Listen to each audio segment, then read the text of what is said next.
Hi guys, and welcome to a new video. On my brand's Instagram channel Katharina Vintage, I asked you some time ago what you would like to see here on this channel and what kind of questions I should answer. I received two questions from you guys over and over again, and it was first how my journey as a vintage seller looked like, and second what kind of mistakes I made in the past I wish I haven't made. And I thought it's a great idea for a new video. I will tell you about the 5 biggest mistakes I made so you don't have to repeat them. Number 1, don't rush it. In November 2019, a lot of my Instagram friends wanted to start a small business and communicated this on Instagram, and then I thought, okay, I need to start now immediately as well. I don't want to miss out on this opportunity. I don't want to be the last one, so I better get started. And what I thought is I set everything up super quickly. I had some stuff figured out already, but not everything. And I just started, which was a great decision back then, but now afterwards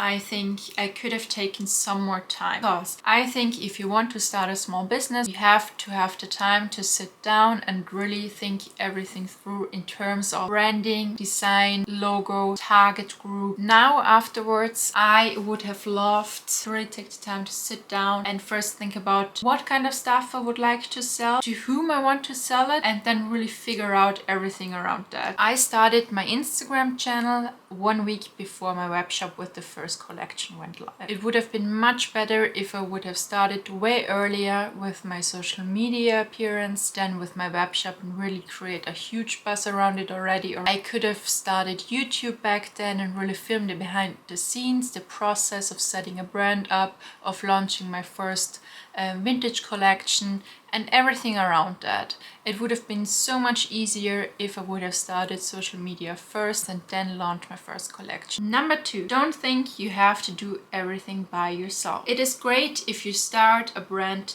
by yourself and if you really get everything done yourself. I know it's a great feeling to learn new things and to educate yourself, and this is something you have to do, of course, but there are also points where I say outsource it, give it to experts, because trust me, I have lost a lot of money in my first year as a self-employed.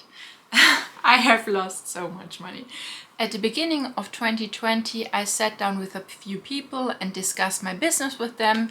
Those were experts, but in a different field and not in like taxes and controlling and accounting, and they told me how I need to set this up. So I did it immediately because I was super afraid that I miss out on something and that I have to pay a lot of money because I missed deadlines or something. And at the end of 2020, I sat down with an expert in this field. This person told me that I paid 5,000 euros too much in taxes and that I will never get this money back because it was my own mistake. First, this was a huge shock for me, but that was just one of my mistakes I had to make apparently at the beginning. If I would have sat down with this person, it would have only taken me 90 euros for 1 hour to sit down and discuss my business case through. So I can only recommend you ask experts. Don't ask friends, don't ask family. This way you can also not be mad at any family member or friends because they gave you wrong advice. Let experts do their work and focus on the things you are good at. Number 3, don't only focus on one income stream. I set up my web shop and just focus on my web shop. And there were weeks where it was super busy. I had a huge buzz around my website. I sold many vintage pieces, and there were also days where I didn't sell anything. And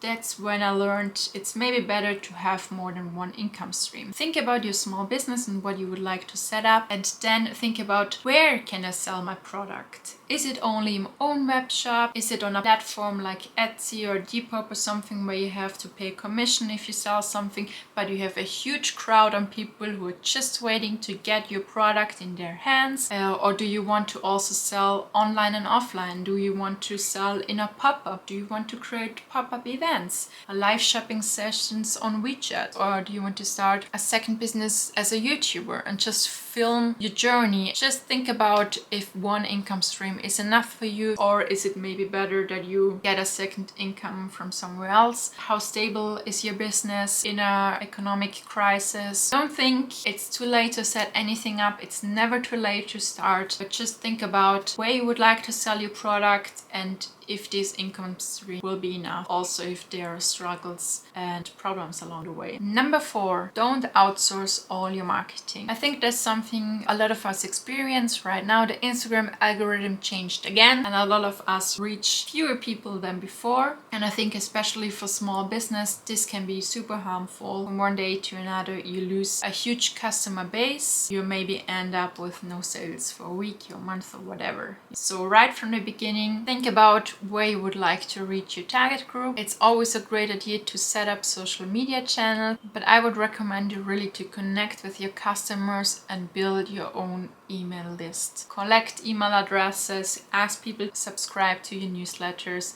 and maybe give them something in exchange. Advertise on your website that they can get 10% off if they sign up to your newsletter, or that they get exclusive access to special sales. Just be creative. Think about something, but really own your marketing. I think this is one of the most important lessons I had to learn.